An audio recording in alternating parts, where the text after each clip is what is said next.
Twins 5-game win streak snapped tonight at Wrigley Field. Final score 7-3. We're breaking it all down next on the Locked On Twins POSTCAST.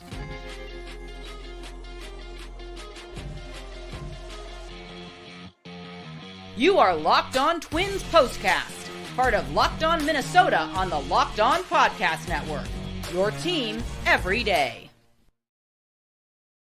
What's up? What's up? Back in the lab, back at it. Another Minnesota Twins POSTCAST episode right here on the Locked On Sports Minnesota Network. It's your team every day. You got myself, Luke Inman, at Luke_Spinman. That's the man, CJ Baumgartner, Twins expert over at ZoneCoverageMN.com. He's on X at BaumCJ30. CJ, Twins win 5 in a row, and then you come back on the show and they lose again. What's up with that? I'm not saying. I'm just saying. What's going on with that? I mean, you know, if you want to look at the analytics, I guess I'm fallen victim here. It's not been good for me recently. We'll get into all that here later. But first, quick reminder before we get going. Today's episode brought to us by PrizePicks, the easiest and most exciting way to play daily fantasy sports. Go to prizepicks.com/LockedOnMLB.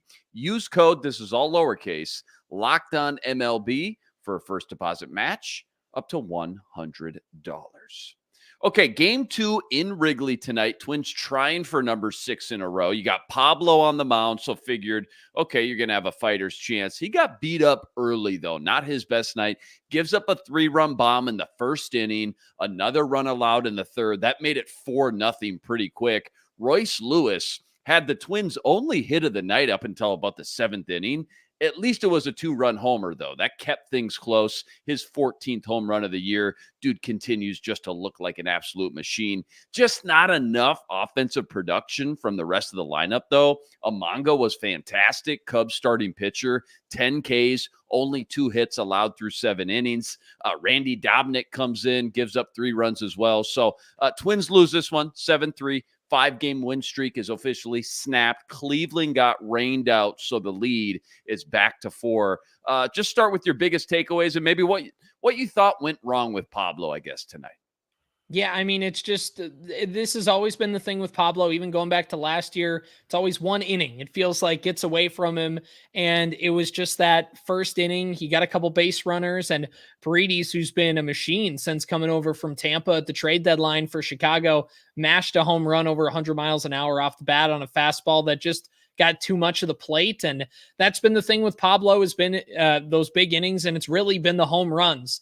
And Pablo is a guy that likes to attack the zone, likes to have some pitches, but also at the end of the day, he falls victim to just giving up those long balls. And not just the fact that it was a home run, but that there was 2 guys on base. You're immediately down 3-0. And when you're down like that to Umaga for the Cubs, you're just putting yourself down early, and you're just making it hard on yourself. Yeah, no room for error versus this guy, at least not this year. He has been everything as advertised since the Cubs brought him in. And we'll definitely talk more about game 2 tonight. There's a lot to touch on, but just real quick, because we're talking starting pitchers, you weren't on with me last night. We had Theo Tollefson on.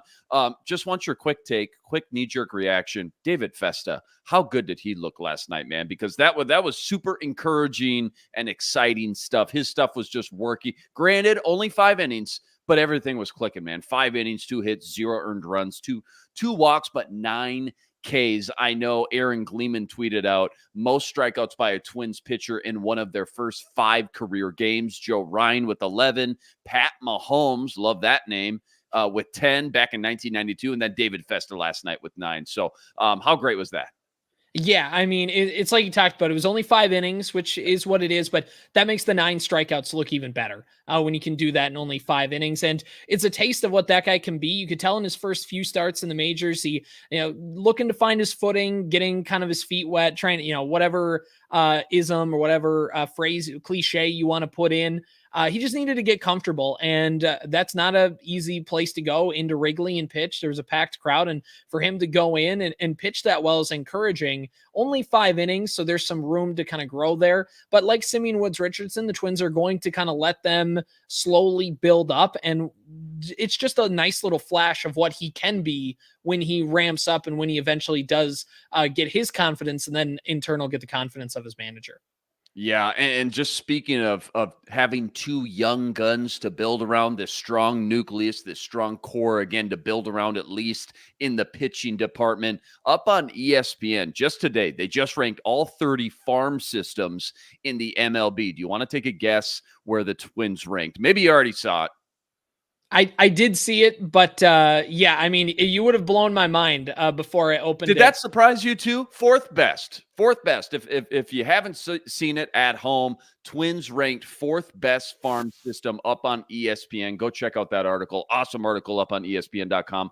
The Twins have the fourth best farm system in the MLB, which, hey, I get it. I know it doesn't always equate to success, but man, that's a great tool. It's a great starting point, is it not? I mean, it talks about, just to give you a quick little recap, it talks about, okay, the Twins still have their three studs who they haven't brought back up yet, Walker Jenkins, Rodriguez, etc. But then there's been a couple big risers because it shows their rankings during the preseason before the season started, and it was 9. So still top 10, pretty good, but a couple huge risers the last few months. Zebby Matthews, the pitcher, Luke Keyshaw, the second baseman, another good draft class just a month ago with Culpepper, Kyle DeBarge, a couple shortstops. Plus, it also says in there, don't forget about Connor Prelip, second rounder from 2 years ago, left-handed pitcher, had Tommy John making his way back as well. But maybe I get way too into the draft stuff. I'm an NFL draft nerd, but this stuff gets me jacked up, man. Top 4, that's super exciting and encouraging, is it not? Yeah, it's always fun to look on that future, be like, oh my, like we got these guys coming. Like it helps you kind of keep that momentum going as a fan. And yeah, I mean, overall, I think that's really what accelerated them is the fact of they didn't trade anybody at the trade deadline. Some teams Right. that maybe were ahead of them unloaded a few prospects. Right. I mean, the Padres unloaded a lot of prospects. A couple other teams did as well to try and go make a push at the deadline. So there's a little give and take with that. But I mean, yeah, when you talk about being set up for the future, it helps to have those risers who come in like a Luke Keyshaw, like a Zebby Matthews, who are rising quickly through the system. And we talked about this before the draft, is that the Twins really do like to take some late college guys. They're not afraid to take guys who have got a lot of college stuff on them. The downside is there's not a lot of upside. Really, there's not a lot of hype. You don't, the ceiling is a lot higher for a high school kid because you don't know exactly what it looks like. By the time they get to be 21, 22, you know a lot more of their flaws, so which kind of shrinks that floor and ceiling, and you have a little bit better idea of where they're going to be. So that it takes away a bit of the high end, but also with college, they just have a lot more access to the analytical data, the pitch tracking, bat tracking. They're getting more advanced in that, which allows the Twins to see that information. And high schools obviously aren't going to have all of that, which will help them better basically evaluate some of these guys, or at least kind of know if they're a fit for their organization. At the end of the day, they still have to perform. And the fact that Luke Keyshaw, there's a chance Luke Keyshaw is talked about in 2025 as somebody who's cracking the roster. And, there's a non-zero chance that Zebby Matthews could make a start for the Twins at some point this season, despite being drafted a year ago, which is crazy. And that's the plus side of taking college players. And I like it personally because they just have an accelerated path to the big leagues. There's less things that can go wrong for them in the minors, and they can come up and help you as soon as possible, or be good trade bait for teams that like high minors players that can go and help them right away.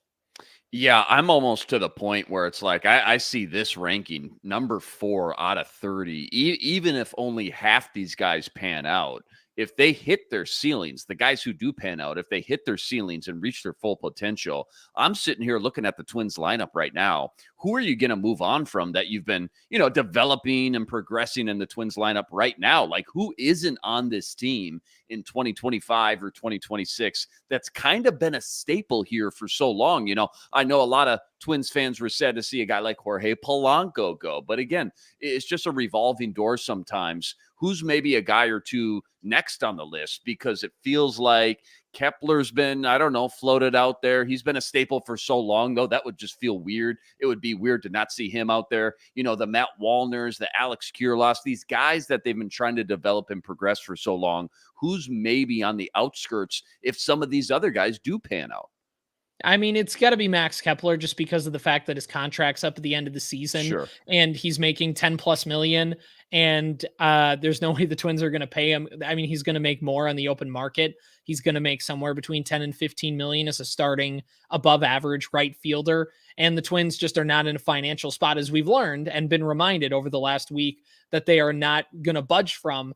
And I mean, you could extend Kepler a qualifying offer, which is going to pay him closer to 20 million a year. But if he rejects that, you get a draft pick. I don't think the Twins are going to tempt fate and even give them that opportunity to be that strapped for cash. So it looks like this is going to be Max Kepler's last season as a Twin, which opens up, a starting spot for somebody like Matt Wallner in right field. Yeah. But again, it brings everybody one more leg up. And if Matt Wallner quite doesn't pan out, Walker Jenkins is, 2026 is the ETA on MLB.com. Still probably, he'd have to accelerate a lot to get called up by age 21. But Emmanuel Rodriguez could be coming up next year. That could be somebody who could take an outfield spot as well.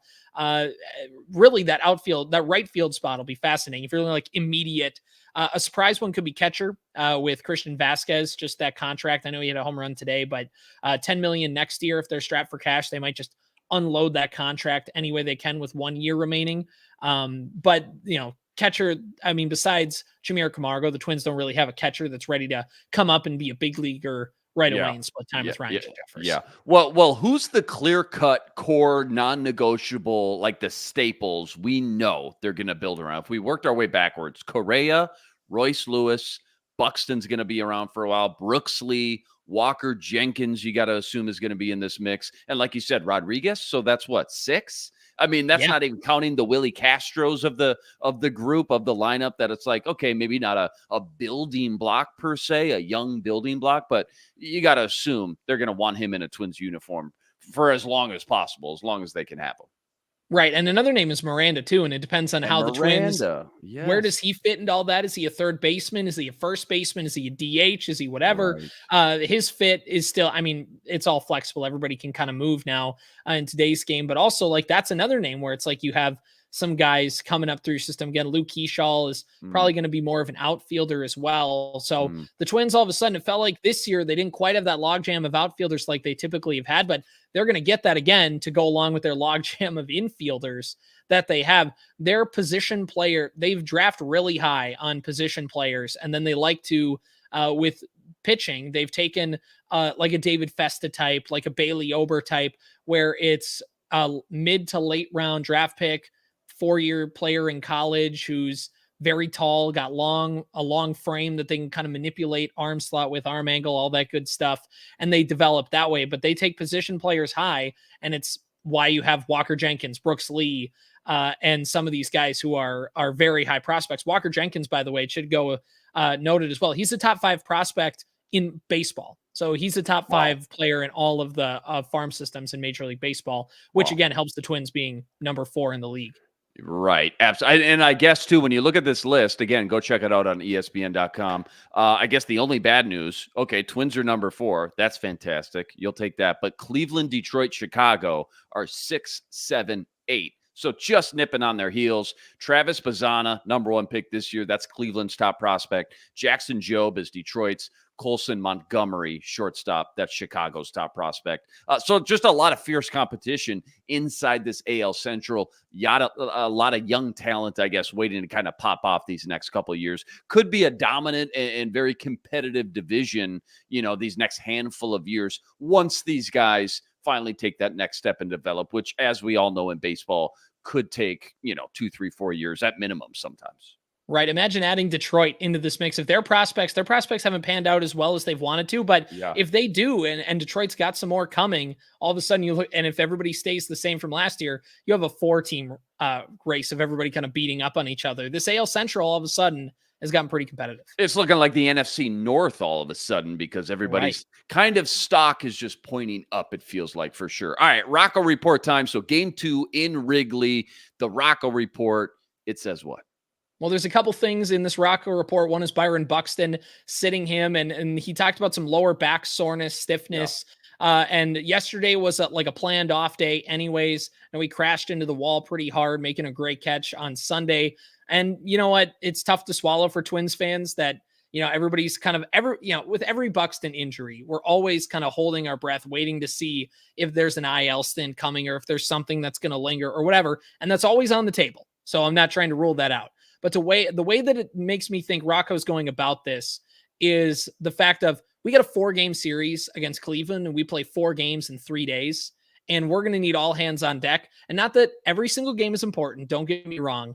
But you're going to need to win those games against Cleveland head to head. You have not won. You're 0-5 against them. And you have 8 more games against the Guardians this year. You need to win at least 6 of those games. Dude, 0-5. That's the difference right now. I mean, if you even won 2 of those, let's say, okay, sure. Yeah, you're still in second place. But man, it just feels like that deficit, they've been chasing this Cleveland team all season, 0-5. That has such a big reason to do with that deficit. And you're totally right. We'll talk about it later in segment 2 or 3, but you're totally right. These next 4 games coming up with Cleveland are going to be absolutely massive. Plenty more deep dive from this one.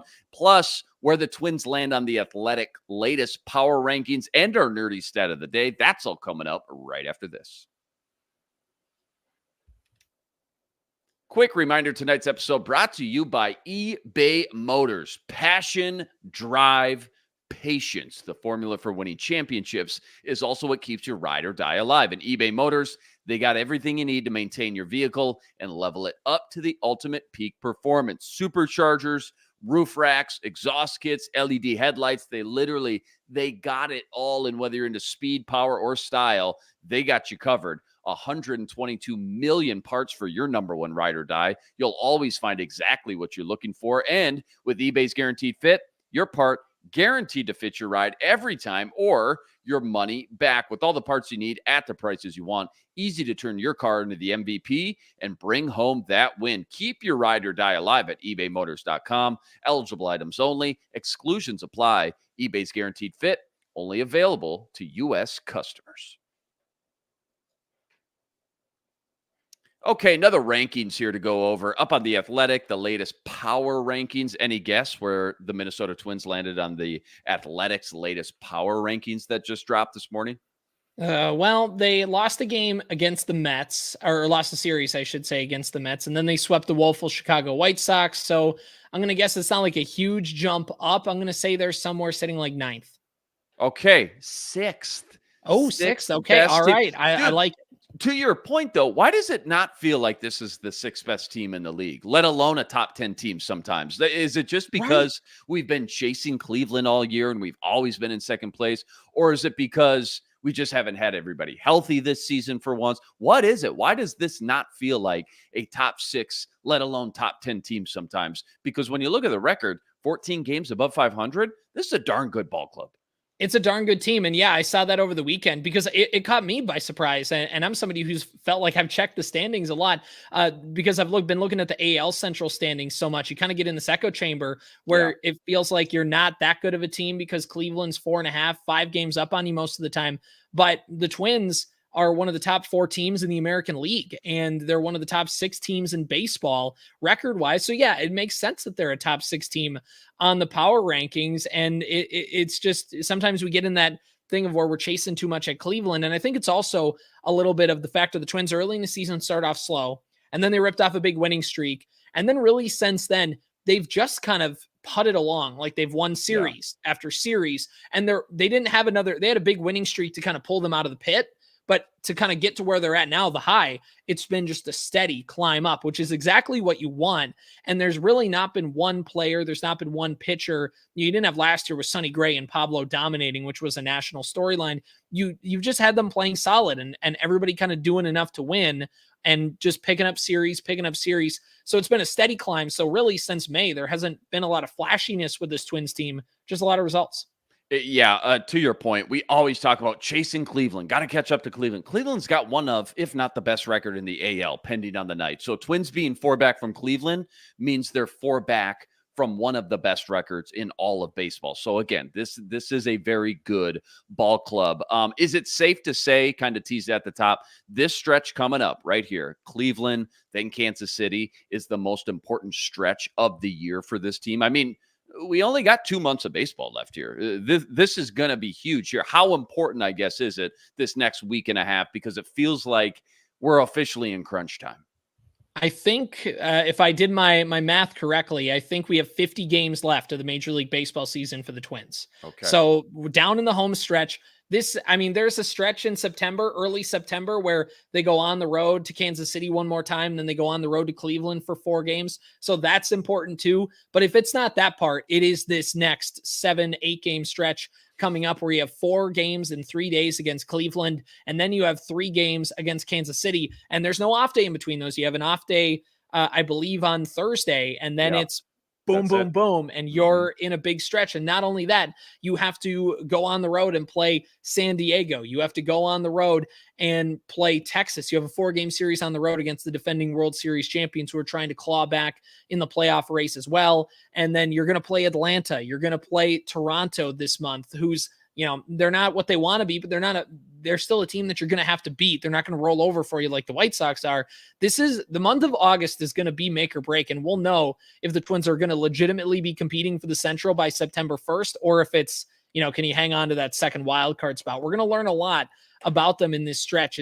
This is a very tough month for them. They don't get the White Sox to beat up on anymore. Yeah, and they don't get to end the season with a soft, gimme, lob, easy pitch. Like we're used to Kansas City days. I always remember it felt like we always ended the year with Kansas City back when they were atrocious. No, you're ending the year with 3 games against Baltimore, of course. So yeah, you're totally right. No gimmies on the schedule the rest of the way. Nerdy stat of the daytime. You got any crazy stat or fun analytic Twins related, locked and loaded? What do you got tonight?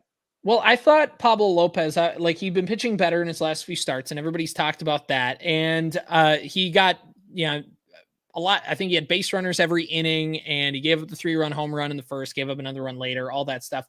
And I thought, because he pitched in the National League, he pitched for Miami for 2 years, I thought maybe he'd thrown against the Cubs. And I was like, well, maybe he just doesn't pitch well against the Chicago Cubs. Well, in 4 career starts, which are all with the Marlins, Pablo Lopez coming into today's game had a 230 opponent average against and a 624 OPS against the Cubs.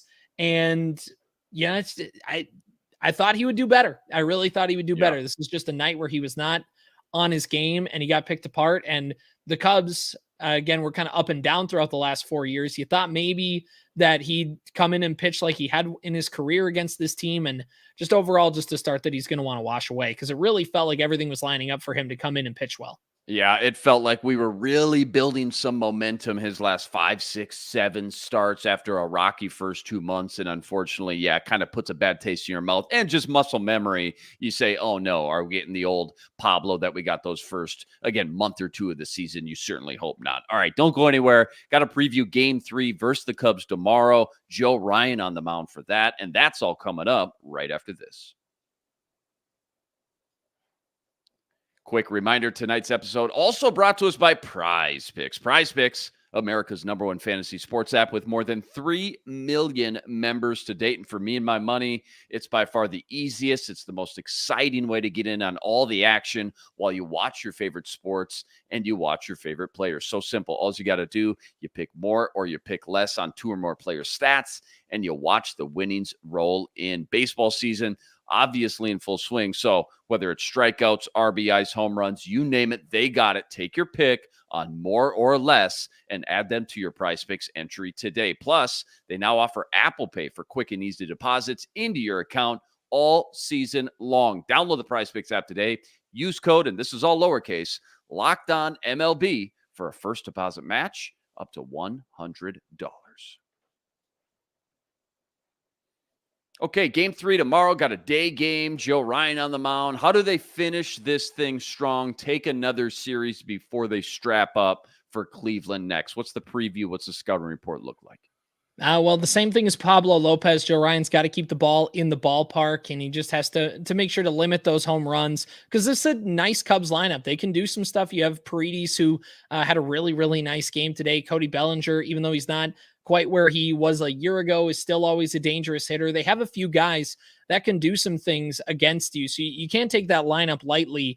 But really, for the Twins, it felt like Rocco, again, Dobnik wore this game today. He pitched a lot of innings and he gave up some runs, and the game got out of reach when he was on the mound. But I think Rocco left him in to basically say, we had to use a lot of our guys yesterday with Festa only going 5. So the fact that we had to bring in Dominic today, like we are trying to make a deliberate effort to save our bullpen for this final game of the series, because you already have 3 runs deficit, 2-run deficit at the time. You're going against their ace, and your offense just really hadn't been clicking. So you're saying, all right, let's win the getaway game, and let's now try and make sure that we can try and win this last one. And then you have an off day. So expect Rocco to, if this is a close game, expect Rocco to throw the bullpen kitchen sink at the Cubs to try and win this final game.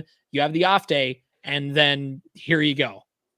Yeah, to your point, 4 relievers used last night in the 6th, 7th, 8th, and 9th. So you're totally right. Makes a lot of sense. Always fun talking Twins with you, man. We got to get out of here. Twins dropped game 2 in Chicago.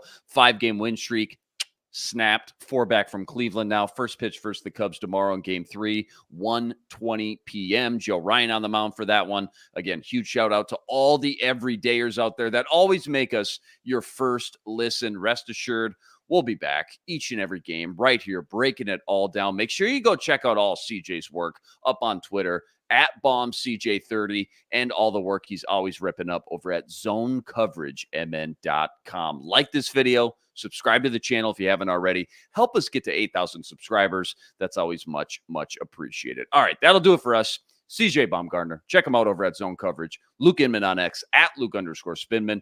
We'll see you next time. But until then, signing out.